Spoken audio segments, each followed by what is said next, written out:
Por tanto, ceñid los lomos de vuestro entendimiento, sed sobrios y esperad por completo en la gracia que se os traerá cuando Jesucristo sea manifestado.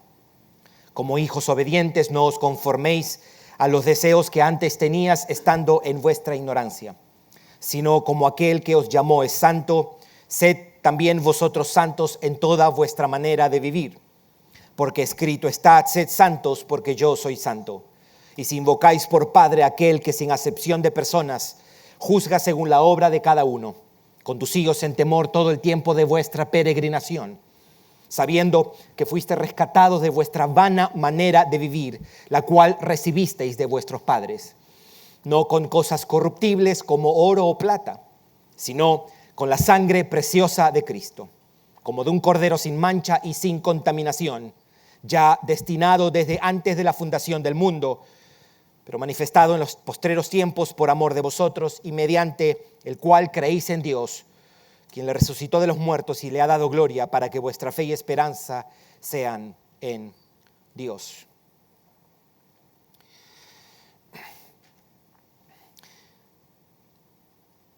El Evangelio, al ser creído, produce un nuevo corazón. Y el Evangelio, al ser creído, inicia un proceso que la Biblia llama santificación. Por eso el Evangelio exige y demanda una nueva vida.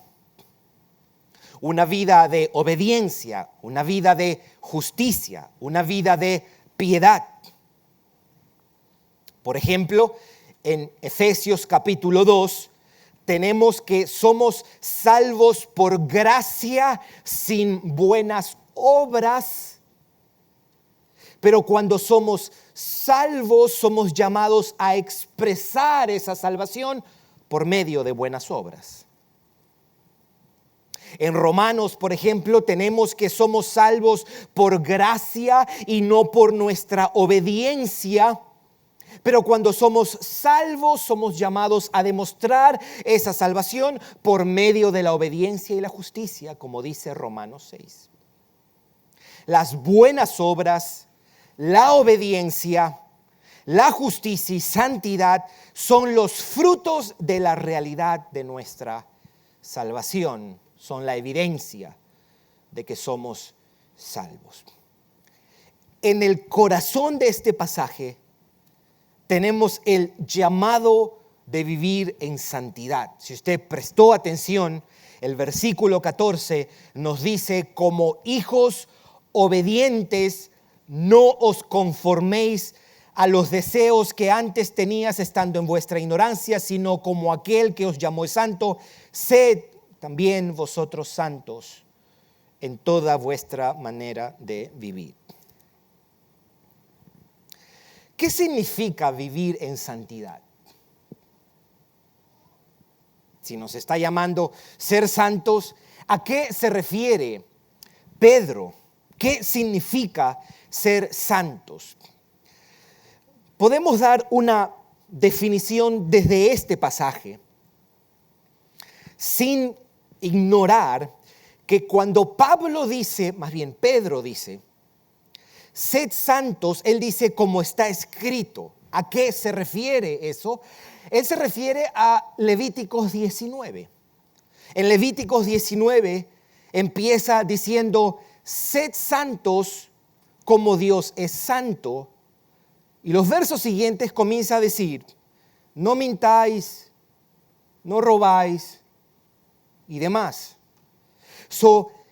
Ser santo es una manera de encerrar nuestro llamado a la obediencia, si tomamos en cuenta Levíticos 19.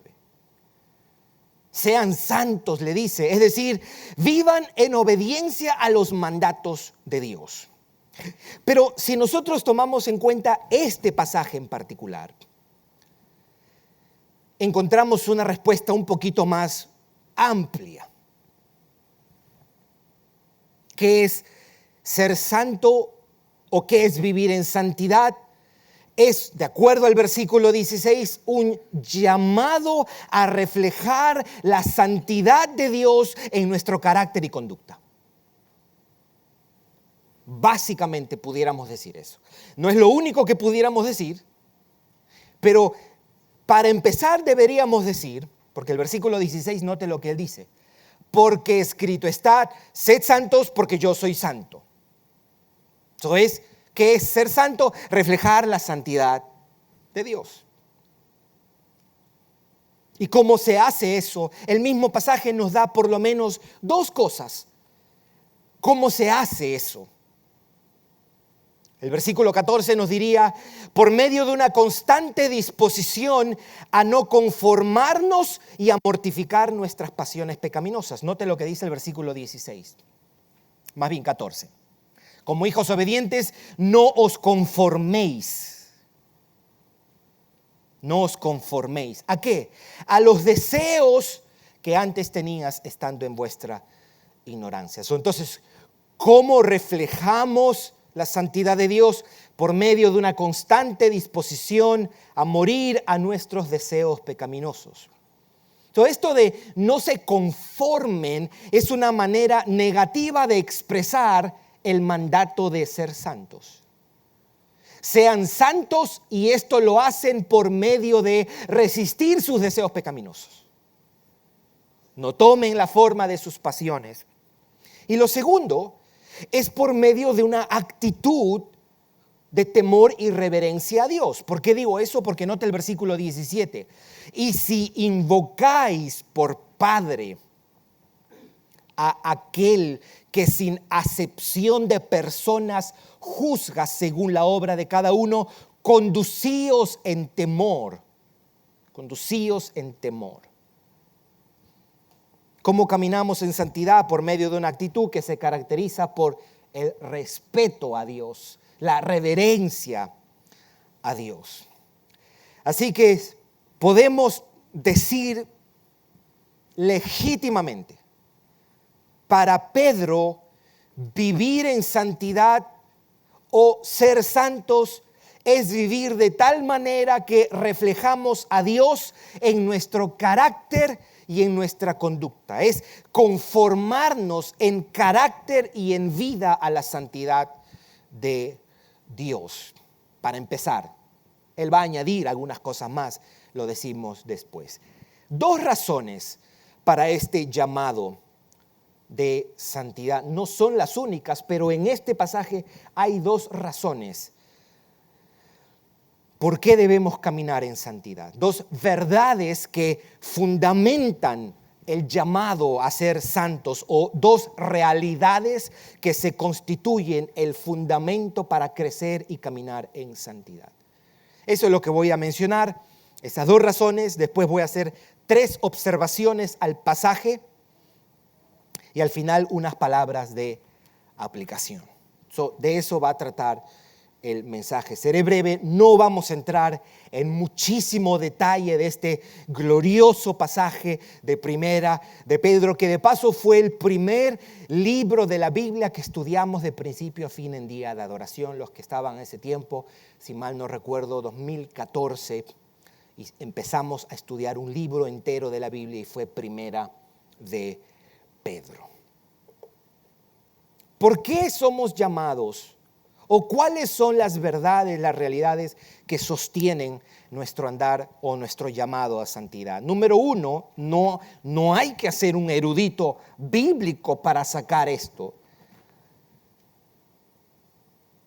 Porque Dios es santo, mis hermanos. Porque Dios es santo. Ya hemos dicho anteriormente que cuando hablamos de la santidad de Dios hay 2 cosas que debemos tener en cuenta. Ser santo, en un sentido, cuando hablamos de Dios, describe su excelencia moral. 1, pero el otro aspecto tiene que ver con, porque la palabra santo quiere decir separado, ¿verdad? Queriendo decir que Dios es un ser separado de todo lo que es conocido y creado. Dios es otra cosa. Es un ser, como dirían los antiguos, trascendente. Él no es como algo de nosotros. Muchas veces para tratar de entender a Dios queremos proyectarnos en Dios. No hay tal cosa, mis hermanos, porque Dios no es como nosotros. Versículo 15. Sino como aquel que os llamó es santo, sed también vosotros santos en toda vuestra manera de vivir. Versículo 16, porque escrito está, él está citando Levítico 19, versículo 2. Sed santos, porque yo soy santo.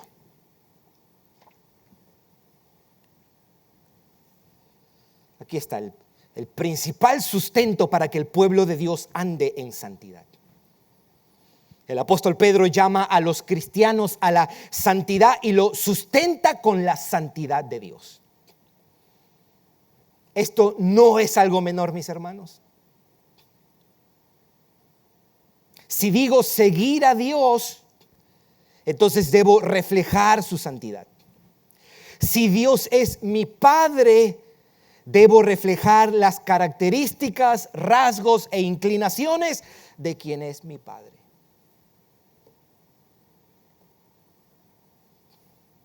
Nuestro carácter debe reflejar el carácter de Dios. Nuestro caminar y nuestros actos deben expresar la santidad de quien decimos es nuestro Dios, Padre y Señor. Sed santos como yo soy santo.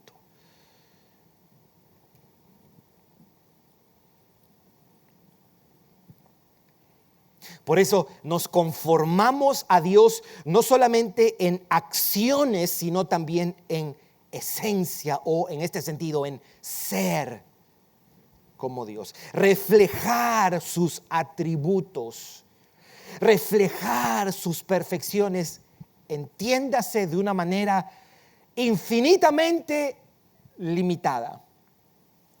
No obstante, Dios nos llama a ser santos. A esto usualmente se hace la distinción de los atributos comunicables y los atributos no comunicables de Dios. Los no comunicables son aquellos atributos que Dios no comparte con el hombre. Por ejemplo, Dios es infinito y Dios nunca nos dice a nosotros, sé infinito. Es un atributo que Dios no comparte. Ser soberano, por ejemplo, es un atributo que Dios no comparte. Dios puede decir, yo hago siempre lo que quiero, usted y yo no.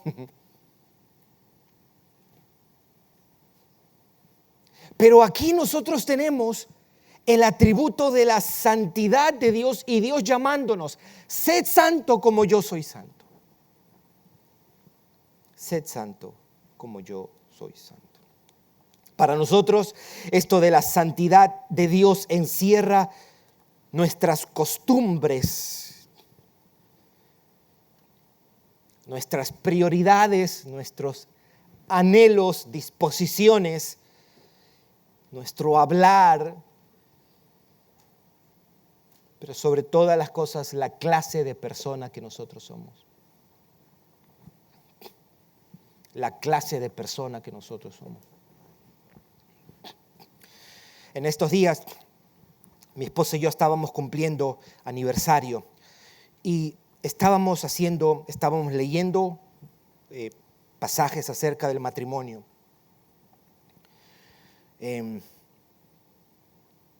Y estábamos haciendo un ejercicio que nos tomó casi 1 hora y media, porque le dije a mi esposa, muñeca, vamos a recordar un evento de cada año desde que nos conocimos. Y comenzamos a buscar ahí, año por año. Nos conocimos el 97. Vamos, ok, este año pasó esto, otro.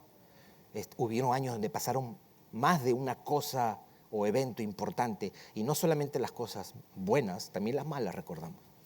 Y nos pusimos a darle gracias a Dios por todos esos 20 y pico de años juntos. Y estábamos leyendo 2 pasajes, nos enfocamos en 2 tiempos que tuvimos. Fuimos a descansar a un hotel por aquí en Fort Lauderdale, Efesios 5. Y yo le estaba recordando a ella que ella está llamada a la sujeción.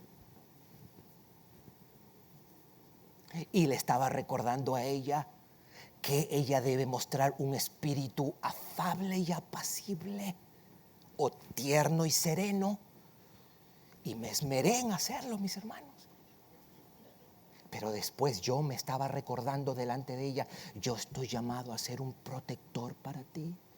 Yo estoy llamado a ser un líder para ti, a protegerte, a proveerte, a cuidarte. Yo estoy llamado a ser un hombre que protege a su mujer. Y tú estás llamada a ser una mujer que afirma, sigue el liderazgo de su esposo desde un espíritu tierno y sereno.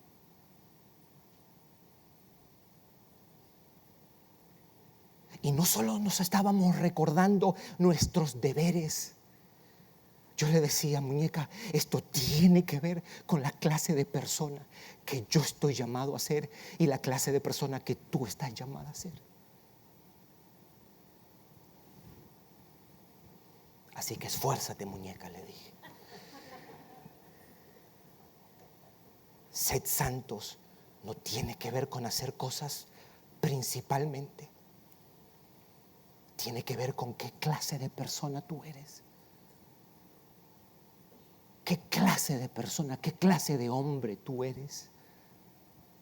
¿Qué clase de esposo tú eres? ¿Qué clase de papá tú eres?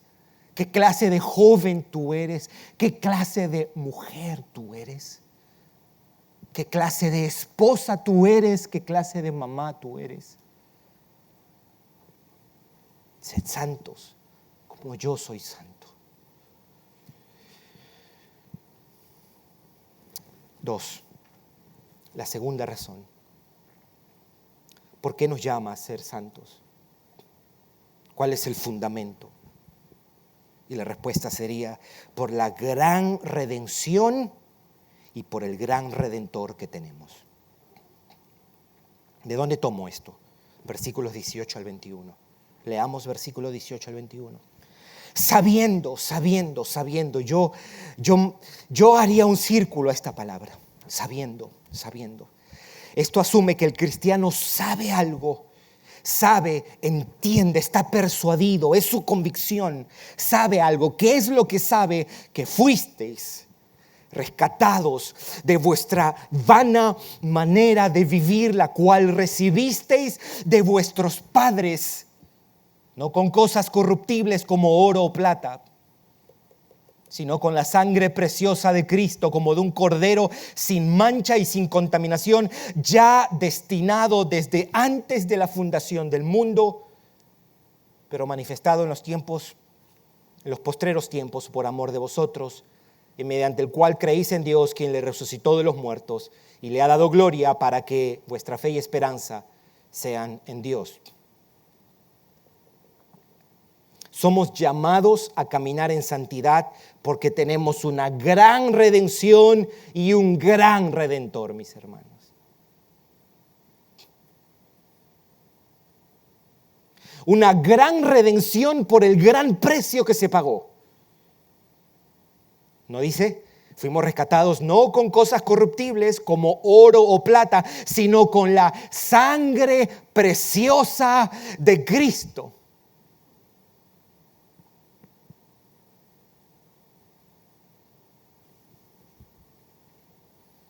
¿Qué efecto produce esto en nosotros?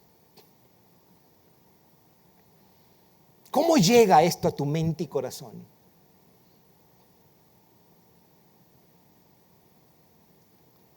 Pero tenemos un gran redentor también, de acuerdo a este pasaje, que según Pedro fue escogido antes de la fundación del mundo. Escogido, conocido. Esto es una locura.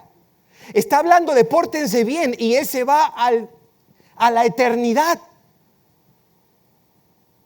Dice, Cristo fue predestinado antes de la fundación del mundo. Yo pensaba, Pedro, que me estaba dando instrucciones a cómo portarme aquí, y Él nos saca de esto y nos dice, el Cordero fue conocido, fue predestinado,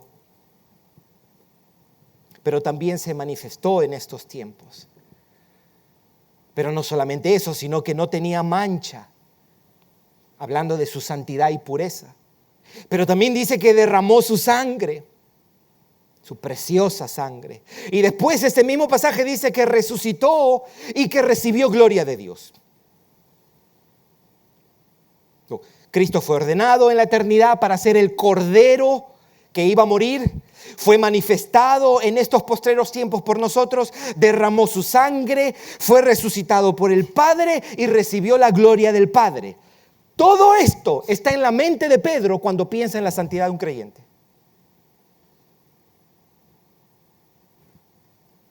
¿No le parece raro eso?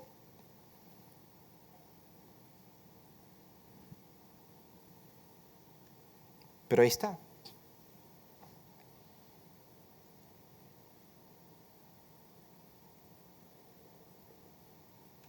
A muchos cristianos les gusta solamente escuchar. Dime qué tengo que hacer. Ya no me digas lo que...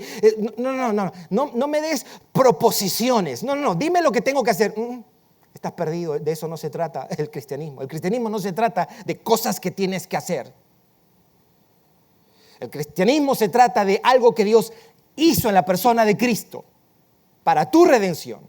Y a partir de ahí hay una forma como uno debe vivir. Empieza con un indicativo, indicando y señalando lo que Dios ha hecho en Cristo. ¿Por qué me llama a santidad? Número 1, porque Dios es santo. Y número 2, por la gran redención y el gran redentor que tenemos. Quiero hacer 3 observaciones. Tenga su Biblia abierta porque lo voy a señalar unos cuantos versículos. 3 observaciones. La primera es que Pedro quiere que consideremos que la santidad empieza y requiere una aplicación de la mente. Una aplicación de la mente. ¿Por qué digo esto? Versículo 13. Por tanto, ceñid los lomos de vuestro entendimiento y sed sobrios, dice, de mente. Ceñid los lomos de vuestro entendimiento. ESV lo traduce, prepara tu mente para la acción. Prepara tu mente para la acción. El sentido, ¿por qué dice ceñid los lomos? En español lo captura esto, porque es la imagen del vestido que tenían en ese tiempo, y para tú levantarte y caminar tenías que levantar el vestido y agarrártelo. Aquí está diciendo, prepara tu mente, dispón tu mente, usa tu mente. Una mente que se prepara, una mente que trabaja, una mente que se dispone. La santidad de vida, mis hermanos, no solo incluye el uso de la mente, sino más bien empieza con el uso de la mente. Esto es importante, importante. ¿Cómo piensan nuestras mentes? ¿Qué domina nuestros pensamientos, nuestra imaginación, nuestra meditación, nuestra visión de la realidad? Por eso digo, la santidad de vida empieza y es posible por medio de una disposición mental. Aquí. ¿En qué está siendo invertido esto? Dos, la segunda observación es que Pedro quiere que consideremos que Dios es un juez justo. Versículo 17. Y si invocáis por Padre, si usted cree en Cristo Jesús, usted es hecho hijo de Dios. Dios es su Padre. Y dice aquí el versículo 17, y si invocáis por Padre aquel que sin acepción de personas juzga según la obra de cada uno. Pedro trae a su argumento el hecho de que Dios es juez.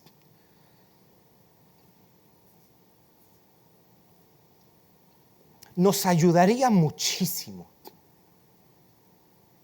tener siempre aquí claro, vigente, de que Dios sí es nuestro Padre, Él es mi Padre, pero Él también es juez.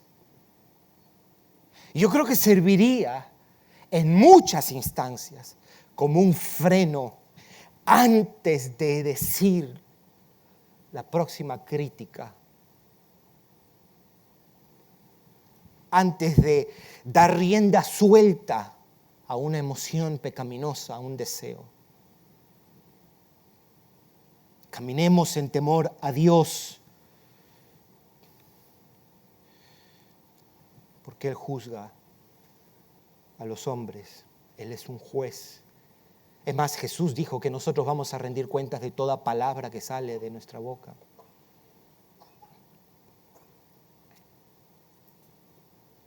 Dios es un juez justo, mis hermanos. Y 3, Pedro quiere que consideremos que somos librados, esto está en el versículo 18, de nuestra vana manera de vivir. El versículo 18, preste atención a esto. Sabiendo que fuiste rescatados de vuestra vana manera de vivir,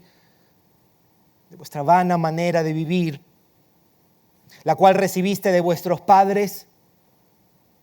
Es decir, venimos a este mundo de esa manera, vuestra vana manera de vivir, la cual recibiste de vuestros padres. Note que no dice fuimos librados del pecado, aunque es cierto, fuimos librados del pecado. Él describe la vida sin Cristo como vana manera de vivir. La palabra vana en inglés ESV lo traduce fútil. Quiere decir algo sin importancia, sin valor, algo hueco, vacío y sin fruto. Void, empty, fruitless, without substance, not important. Eso es lo que quiere decir vano, fútil. Algo sin valor, hueco, vacío.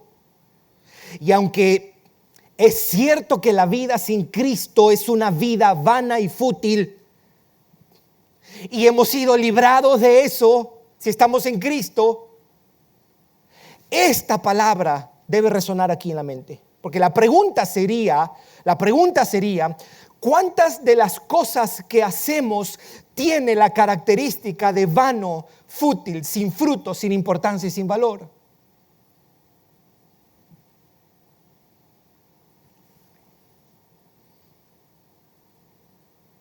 Si Dios hiciese un inventario de tu vida como creyente, ¿cuánto calificaría como, eso es vano? Eso no sirve para nada. No sirve. De 9 a 5 no sirve. Es más, nosotros podemos estar trabajando en la misma actividad y ser una experiencia de adoración a Dios de 9 a 5 o ser, por las cosas que pensamos, una experiencia vana y sin fruto.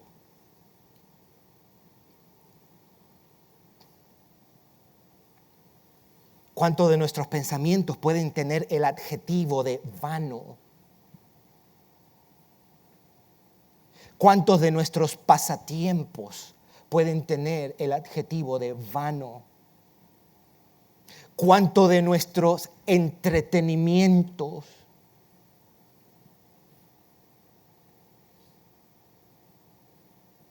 Mire qué ironía.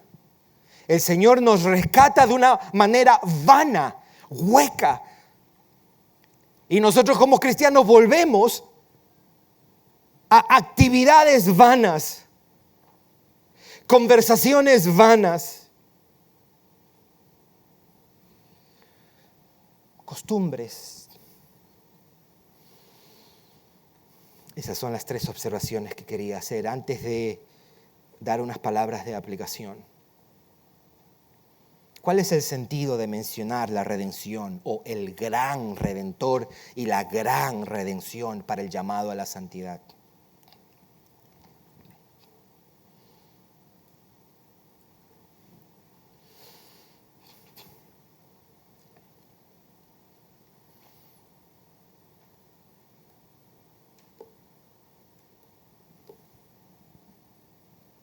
¿Cuál es el sentido, Pedro?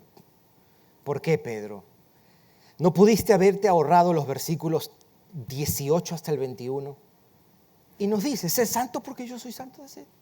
Ya entendimos el sentido.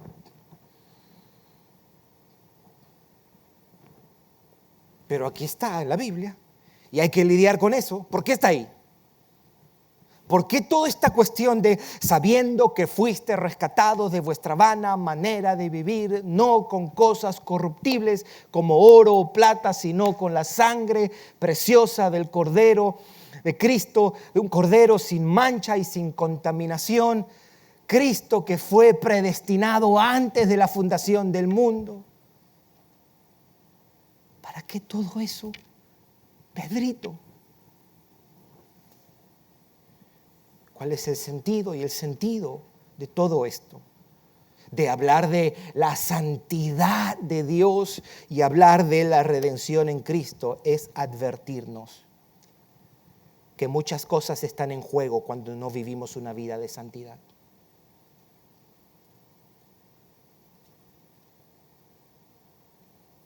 Muchas cosas están en juego cuando no vivimos una vida de pureza, de obediencia, de justicia. Realidades eternas y trascendentes están en la balanza, mis hermanos, cada vez que soy atraído al pecado. Cada vez que soy tentado por el pecado. Esto en un sentido nos recuerda que al pecar estoy tomando en poco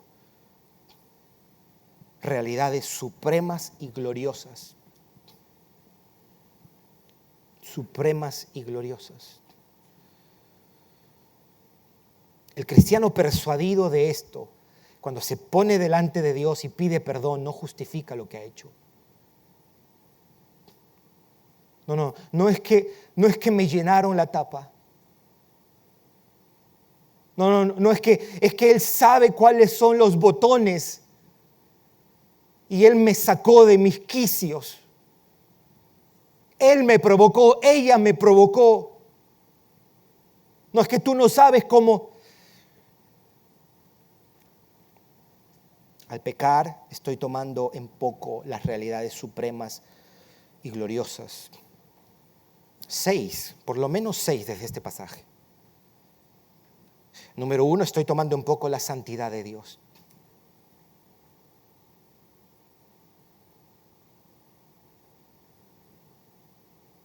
Entonces eso es lo que tenemos que pensar cuando estamos mirando una serie de televisión. O cuando estás en tu teléfono, solo. Y cuando estás en tu teléfono solo, sola, a la 1 de la mañana, mirando, que ya de por sí, ¿qué haces a la 1 de la mañana mirando?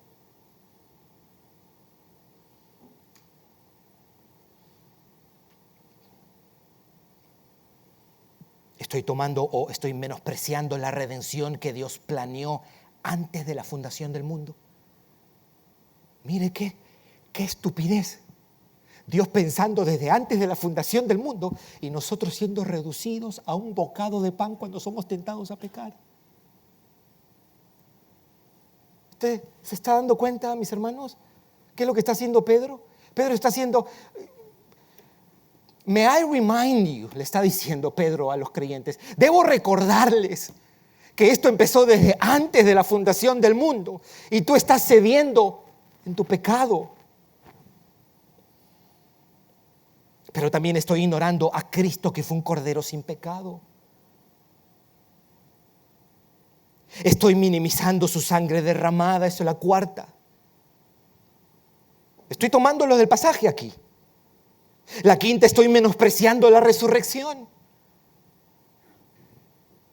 La 6, estoy menospreciando la gloria que Cristo recibió del Padre, porque eso es lo que dice el pasaje. Todo esto está en juego, mis hermanos, cada vez que somos tentados a pecar. Todo esto está en juego. Cuando somos tentados, no decía Lutero cuando era tentado a pecar. Él decía, soy bautizado, soy bautizado, soy bautizado, soy bautizado.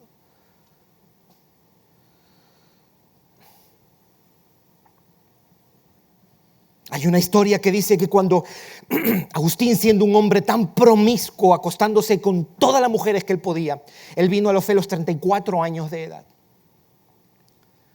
Y dice la historia que una vez él caminaba por la calle y él se encuentra a una mujer que había sido su mujer. Él ya era cristiano. Y la mujer lo trata de alcanzar y le dice a él: Agustín, Agustín, soy yo, le dice. Imagínese, Agustín. Y él le responde y le dice: sí, pero yo no soy yo, le dice. Yo no soy yo. Esa es la única manera que tú vas a poder lidiar con la lujuria, con la ira.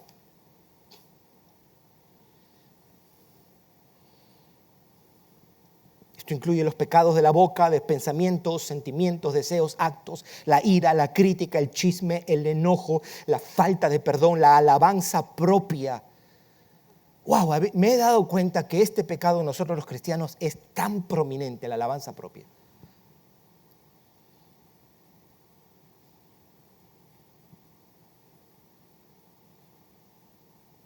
Y cuando hay un grupo de cristianos, tú metes el tema porque tú sabes que el tema va a decir algo acerca de ti y tú te vas a ver bien. La alabanza propia, el orgullo, la jactancia, la fornicación, la inmoralidad sexual, la codicia, la avaricia. Todo esto está en juego, mis hermanos, cada vez que nosotros somos llevados por esto. El Dios Santo que planeó todo esto desde antes de la fundación del mundo. Y Él le dijo a su Hijo: Hijo mío, tú vas a asegurar la salvación para mi pueblo. Y tú vas a caminar en santidad. Y tú vas a derramar tu sangre preciosa, más preciosa que el oro y la plata. Y tú vas a morir y yo te voy a resucitar y te voy a dar gloria. Y nosotros mirando Instagram. Y nosotros dejándonos llevar por el chisme. Y nosotros jugando, coqueteando con el pecado y la maldad. Ese es el sentido de esto, mis hermanos. El Dios Santo y la redención planeada desde antes de la fundación del mundo, lograda por Cristo al derramar su sangre, al resucitar y recibir gloria del Padre, son inmensas realidades y deben estar vigentes, presionando, dando forma a nuestro pensamiento. Deben estar en el corazón para transformarlo y movernos a un estilo de vida digno de Dios y del Evangelio. Aquí yo debo añadir algo, mis hermanos. Nunca compares tu conducta y tu carácter con la conducta y el carácter de los hombres del mundo. Tu estándar no es el mundo. No te consueles diciendo: bueno, al menos yo no hago eso. Tu estándar se llama el Hijo de Dios. Tu estándar se llama el Dios Santo. Tu estándar se llama la redención y el gran Redentor que pagó un precio.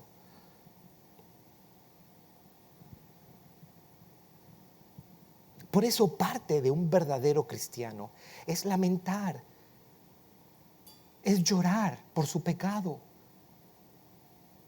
es avergonzarse de su pecado. No defenderse, no justificarlo. Muchas veces estamos llenos de orgullo porque no permitimos que la gente venga y nos hable y nos diga: ¿sabe qué? Esto está mal.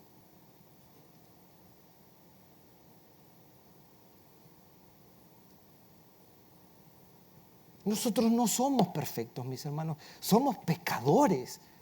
Y está bien que se nos recuerde las áreas ciegas en nuestra vida. Para eso necesitamos la iglesia. Venir a la iglesia, no Zoom.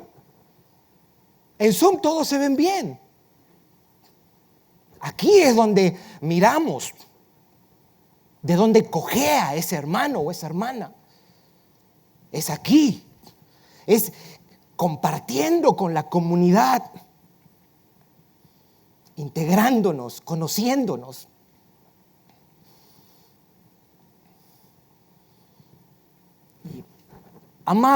Mis amados hermanos que tienen 6 meses aquí, esta iglesia está llena de manchas y arrugas, ¿ok? No quiero aguarle la fiesta. No, qué bonita iglesia, los hermanos son chéveres. Yo quiero que digas eso de aquí a 5 años. Pero Dios te trae a una congregación para seguir haciéndote santo y va a usar a esa hermana que parece difícil. O va a usar a ese hermano que parece difícil. O va a usar al pastor al punto que tú digas, no lo soporto a ese tipo cuando habla. Dios está interesado en nuestra santidad, mis hermanos. Dios está interesado en nuestra santidad. Es más, ese es el único interés de Dios. Porque la voluntad de Dios es vuestra santificación. Primera de Tesalonicenses, capítulo 4, versículo 3. Dios quiere que usted y yo seamos santos. Estamos frente al acto más increíble en la historia de la humanidad, frente a un evento de proporciones cósmicas y de implicaciones eternas. Desde antes que la tierra, el cielo, el mar y las plantas fuesen creados, Dios ordenó que su Hijo sea el encargado de asegurar la redención. Luego Dios viene al mundo en Cristo, interviene en la historia, irrumpe en la vida, interrumpe la existencia para derramar su sangre, ser resucitado, recibir gloria del Padre. ¿Para qué? Para salvarnos, para rescatarnos del juicio divino, para darnos nueva vida. Por todo esto somos llamados a la santidad, mis hermanos, a la pureza de vida, de carácter. ¿Estás viviendo en santidad, mi hermano? Hombre, ¿estás viviendo en santidad? Ya a este punto no digas, ¿y qué significa eso? Ya lo hemos dicho. Mujer, ¿estás viviendo en santidad? Joven, ¿estás viviendo en santidad? ¿Tus ojos están guardados para la santidad? ¿Tus manos? ¿Tu boca? ¿Tus oídos? ¿Tu corazón? Por eso añadimos, ser santos es reflejar y expresar lo que Dios es y lo que Dios ha hecho en Cristo. Pablo nos diría, ¿qué significa caminar en santidad? Sería, tomando en cuenta que todo cristiano ha sido santificado. 1 Corintios 6:11. Todos los cristianos han sido santificados. Por eso es que usualmente se suele hacer la distinción entre santificación posicional. Estamos todos los cristianos ahí, hemos sido santificados en Cristo. Se hace la distinción en santificación progresiva, queriendo decir nuestra vida. Y santificación final, el día que estemos con Cristo en gloria. Pablo nos diría, caminar en santidad es reflejar, exteriorizar la obra de santificación en nuestras vidas. Lo que ya somos ahora.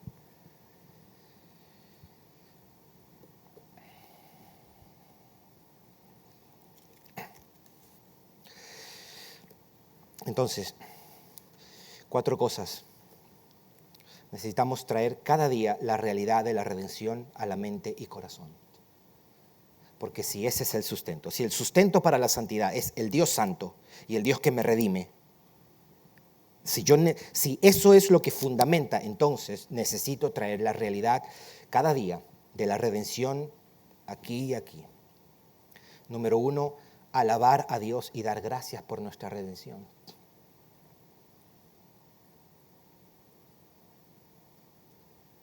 Cuidémonos solo de dar gracias por las cosas temporales. Cuidémonos de dar gracias solamente por la comida, por los hijos y por la salud. Porque eso no es lo más importante que Dios te da. Porque el día que se te vayan los hijos, se te va la salud y no hay comida, no te vas a quedar con nada para adorar y dar gracias a Dios. Seamos intencionales, deliberados. Señor, gracias por el perdón de mis pecados. Gracias por Jesucristo. Gracias por la justicia de nuestro Señor. Gracias por la paz con Dios. Gracias porque soy tu hijo, me adoptaste. Gracias porque tengo tu espíritu. Gracias porque voy a estar contigo en gloria. Por eso digo, número 1, alabar a Dios y dar gracias por nuestra redención. Número 2, buscar en la Biblia comprender tu salvación. Cuando tú vengas a la palabra, porque la Biblia se trata de una sola cosa: Dios salvando a su pueblo. Y esa realidad tiene su expresión final en la persona de Cristo. Entonces, cuando tú vienes a la palabra, tú debes preguntarte de qué manera este pasaje me demuestra mi necesidad de salvación. 1. Y de qué manera este pasaje me muestra al Dios que me ha salvado. Eso es lo que Bryan Chapell decía. Eso es lo único, no lo único, pero eso nos quedó tan grabado. Bryan Chapell, cuando él da la clase de predicación, él dice, cuando tú leas la Biblia, tú tienes que tener 2 lentes, decía. Y él dibujó un lente en la pizarra. Decía, un lente es el hombre y otro lente es Dios. Entonces, cuando tú vengas a la palabra, tú puedes preguntar, ¿de qué manera este pasaje señala mi condición de un pecador? ¿O de qué manera este pasaje me señala la gracia de Dios en Cristo Jesús? O el carácter de Dios.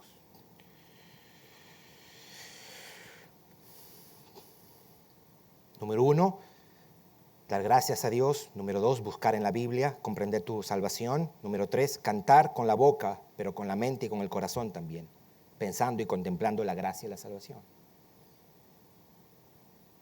Mis hermanos, es importante llegar a la 1:30, porque comenzamos a cantar a la 1:30. Y cantar con la mente, el corazón y la boca. ¿De qué? De las verdades de nuestra redención. De las verdades de nuestra redención. Y número 4, yo añadiría algo más. Tu redención. ¿Qué hago para que mi redención esté en mi mente y mi corazón? Inclúyela en tus diálogos, en tus conversaciones. Si esto debe estar en tu mente y corazón, para que esté en tu mente y corazón tiene que estar en tus labios, en tus oídos, en tus ojos. Le hacemos un gran servicio a nuestra alma hablar de esto constantemente y hablarlo hasta que se convierta en algo natural, espontáneo, dichoso, gozoso. Le haces un gran servicio a tu alma al hablar de esto y le haces un gran servicio al alma de tus hermanos, de tu iglesia. Poder hablar de esto. Hablar de esto. Oramos. Sed santos porque yo soy santo, nos dice el Señor. Sed santos porque tú eres santo. Y sed santos porque fuimos rescatados de nuestra vana manera de vivir, no con cosas corruptibles como oro y plata, sino con la sangre preciosa de Cristo, como de un cordero sin mancha y sin contaminación, ya preparado desde antes de la fundación del mundo y manifestado en este tiempo, a quien Dios Padre resucitó y ha dado gloria. Oh Señor, cuán inmensas, eternas y trascendentes realidades son el fundamento de nuestra santidad, Señor. Tu carácter santo, trascendente, puro y la gran salvación. Oh Señor, produce en nosotros el carácter santo de Cristo, el carácter puro de Cristo, el carácter justo. Oh Señor, Danos como iglesia el amar la justicia, el amar la santidad. Ayúdanos a ser santos, porque tú eres santo, y reflejar al mundo quién es este Dios de quien predicamos y quien decimos nos ha salvado. Ayúdanos como iglesia. En el nombre de Jesús oramos. Amén.